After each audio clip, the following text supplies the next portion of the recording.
Isa jenno nuti jaarmoleen hawaasaa nuti jaarmoleen hawaasaa bakka bu'oonni waldaa artistoota Oromoo, waldaa maanguddoota Oromoo Minisootaa, waldaa qorannoo Oromoo Lokaanusaa, waldaa dargaggoo Oromiyaa Ooraa, waldaa dargaggoo Oromoo Idila Addunyaa, waldoolee amantii akkasumas gumiidhaan Oromoo Ameerikaa araaraaf tokkummaa mooraa qabsoo bilisummaa Oromoo adda bilisummaa Oromoo keessatti jalqabee ture akka fiixa ba'uuf maanguddummaa bu'uureessitootaa fi miseensonni buloyyii abaaboo deemaa ture akka milkaa'uu fi karaa dandeenyu hundaa deeggarsa guddaa godhaa ture.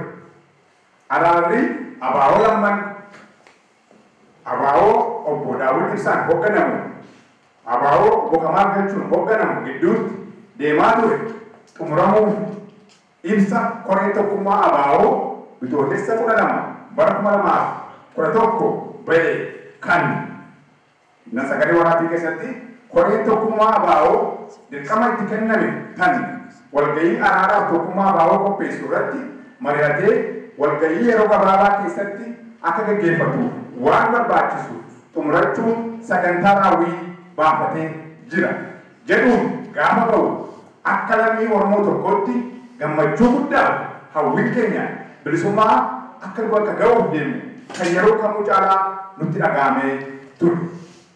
Haa ta'u waadaan uummataaf yeroo gabaabaa keessatti tokkummaa labsuuf galame danqamuun ibsa bu'uureessitootaati. Miseensonni buleeyyii abaaboo waxabajjii 11 bara 2011 akka araaraaf tokkummaan kun bakka hin geenye ibsu gaafa bahu gadda guddaa fi erinni umurii gabummaa nutti dhaga'ame. Nuti jaarmoleen hawaasaan armaan nutti tarreeffamne dhimma araaraaf tokkummaa mooraa qabsoo bilisummaa adda bilisummaa Oromoo gidduutti danqame kana irratti eega bal'inaan mari'annee booda hubannoo fi murtiilee asii gadii irra geenye jira. Tokko akeeka haqaatu eebbifamaa qabsoo bilisummaa Oromoo abaaboon durfamu bakkaan ga'uu fi mootummaa Oromiyaa bilisoomte ijaaruun kan yeroo kamuu caalaa amma mooraa qabsoo bilisummaa Oromoo keessatti araaraa fi nagaa buusuun tokkummaa qabsaa'otaa Oromoo agarsiisuun barbaachisaadha. 2. Bilisummaa kana argamsiisuuf dhaaboleen bilisummaa Oromoo siyaasa xixiqqaa gargar isaan baasuu fi humna isaanii laaffisuu irratti wal mo'uu carraaquu dhiisanii diina isaanii dhiisanii walii isaanii diina inni kaa godhachuurraa rakkoo isaanii bifa kamiinuu xumuratanii fuula isaanii gara qabsootti fuulleffachuun murteessaadha. 3. Gochootaa fi amaloonni qabsaa'ota Oromoo baroota 12 darbaniif ammallee itti jiramu kan walumaa irratti qabsaa'u waliineffachuu walirratti duuluu kufaatii malee qabsoo bilisummaa Oromootii fi jabina saba Oromootiif immoo haamileef kabajaa fidaa akka hin jirre yoomillee caalaa hubannee jira. 4. Qabsaa'onni Oromoo hamma ammaatti haala qaanessaa laamsessaa fi yaaddessaa asii walitti tuqame kana hin hubanne yoo jiraattan akka haala qaanessaa kana hubattanii amaloota diigoo fi umurii gabummaa jaarraa lammaffaa nurratti dheeressuuf jiru kana hubachuun akka daddaffiin yaada isaanii gara araaraaf tokkummaatti fuulleffatanii waamicha obbolummaa fi lammummaa isaaniif godhu. 5. Mooraa qabsoo bilisummaa Oromoo keessatti nagaa araara buusuuf akkasumas abaaboo deebisanii tokkoomsuuf deemsa araaraa bu'uureessitootaa fi miseensota buleeyyii abaaboo deemaa ture hanga ammaatti xumura gahuu dhabuun isaa baay'ee kan nu yaaddeessu ta'ee jira. Abaa'oo lamaanuu araara kana xumura itti godhuuf keessatti gaheen keessanii akka baatanii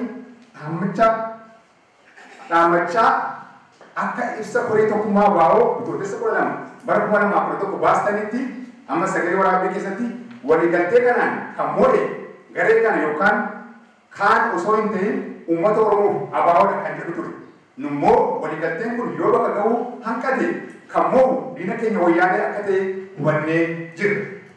Isuma kanarratti immoo itti fufuunis immoo diina keenya akka hin moodee dhaamsa koreen kun hoogganotaaf, miseensotaaf, deeggartoota abaa'oo fi firoottan qabsoo bilisummaa Oromoo akkasumas uummata Oromoo dabarsanii hojiitti hiikuuf murteeffannee jirra. Kanaaf dhaabbilee abaa'oo lamaanuu waan uummataaf waadaa galtanii waliigaltee teessuma bitootessa 8 bara 2001 irratti godhatan danqamee jiru baatii 3 yeroo hin caane keessatti bakka dhaabbate jirurraa kaastanii xumuraa itti gootan kabajaan isin gaafanna. Dhaabbileen lamaanuu bilisummaaf dantaa saba Oromoo jechaa garaagarummaa gidduu keessan jiru dhiphistanii yookiin xumura itti gootanii hamma tokko humna tokkoomeen diina irratti akka bobbaatanii kabajaan gaafanna. Gaaffii uummataa biraa dhiyaate kanaaf awwaattanii fiixa bahiinsa isaaf gahee keessan baatanii tumsa keenya qusannoo tokko malee kennuuf murteeffannee jirra. Hawwiif kaayyoon jaarmolee hawaasaaf uummata Oromoo kana booda abaa'oo tokkoomee cinaa hiriiruuf deeggarsa qabsoo bilisummaa Oromoo irraa gaafatu bahuuf akka ta'es akka nuuf hubattan barbaanna. Torbaffaa dhaabni abaa'oo sadaffaan kan obbo Dhugaasaa Baakkuunaan hoogganamu gaaffii araaraa uummata Oromoo gaafatame jiru kana irratti dhaabolee abaa'oo lamaan waliin araara jalqabdanii hin xumuranne akka itti deebitanii keessatti qooda fudhattan xumurtanii waamicha namummaa isinii goona. Haalli uummati keenya keessa jiru kan isinirraa gaafatu abaa'oo addaan qoqqoodamee qabsoo bilisummaa Oromoo finiinsuu dadhabee osoo hin taane abaa'oo tokkoomee diina hinnikaa irraa ittisu ta'uu hubachuun yaada keessan gara araaraa deebiftan isin gaafanna. 8ffaa maanguddoonni araaraa kana irratti yeroo dheeraa itti dhamaa turtan tattaaffiif sadarkaa isinirra geessan galata guddaa qabna. Ammallee araara jalqabdan kana xumuratti gochuudhaan hanga baatii 3 kanatti haala kana faana buutanii qulqullummaan garee abaa'oo lamaan kanarraa kan waliigaltee kanaaf awwaachuu dideef kan ta'e jedhee sababa walitti xiqqaan araara kana sakaaduu barbaadu akka nuuf aleessitanii itti gaafatamaa seenaa jalaa ufbaastanii isinitti dhaammanna. 9ffaa jaarmoleen siyaasaa Oromoo bilisaan saba keessaniif qabsaa'aa jirtan hundinuu akka agoobara tokko jalatti walitti dhuftanii diina keenya waloo mootummaa wayyaanee irratti qabsooftan waamicha namummaa isinii dhiyeessina. 10ffaa uummanni Oromoo jaarmoleen hawaasaa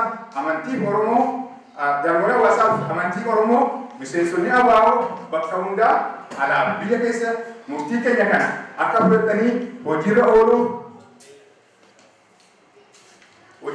isaa irratti akka wal qabannee wal bira dhaabbannu jabeessinee waamicha namummaa isinii goona. Tokkummaan humna.